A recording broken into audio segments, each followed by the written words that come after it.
Yeah, thank you, Mr. Chairman. I'd like to yield my time to my colleague, Mr. Green. I thank you, Mr. Foster, and compliment you for your service in Congress.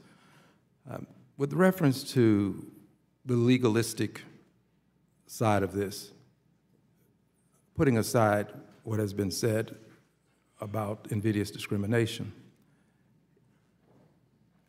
it is the function of the CFPB to regulate some aspects of lending. That doesn't mean that the CFPB has gone beyond its mandate, because it does regulate lending, some aspects.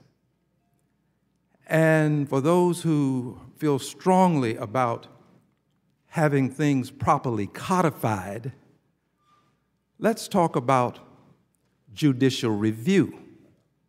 Nowhere in the Constitution of the United States of America does it say that there is this odd creature known as judicial review.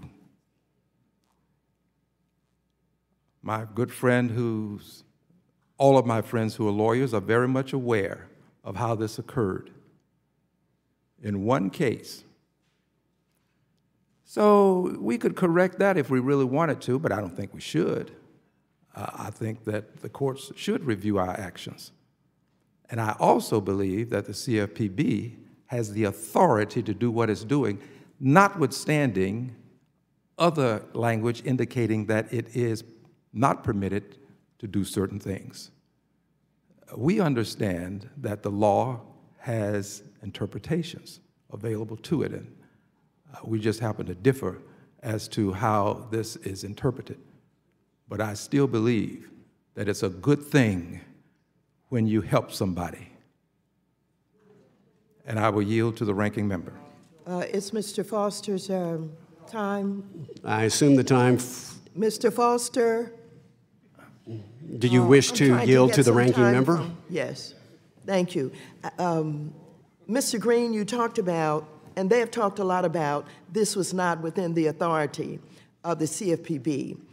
But I've just received additional information about the Equal Credit Opportunity Act, which the CFPB has the authority to enforce, to make rules, and to share with the DOJ, and to supervise lenders. So what they're saying is they're distorting the act and whether or not the CFPB has the authority to do what it's doing. They certainly do. They're wrong when they say that the CFPB does not have any place in all of this.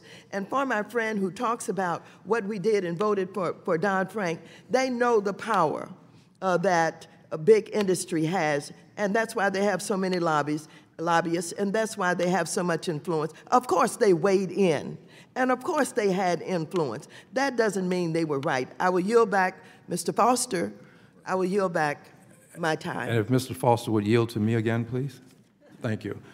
Mr. Foster is busy. And I'm in complete agreement with the ranking member. We're talking about lending, not the auto dealerships.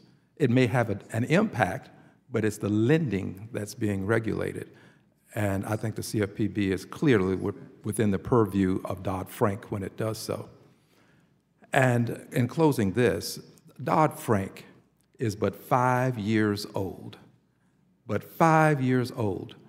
And when we look at all that it has been able to accomplish within the 5 years, it's remarkable. Prior to Dodd-Frank, we had 327s and 228s and yield spread premium, no-doc loans, liar loans. We had negative amortization. Thank God for Dodd-Frank. The public, by the way, happens to like Dodd-Frank, happens to believe that Dodd-Frank serves a meaningful purpose, notwithstanding opinions to the contrary elsewhere. I yield back.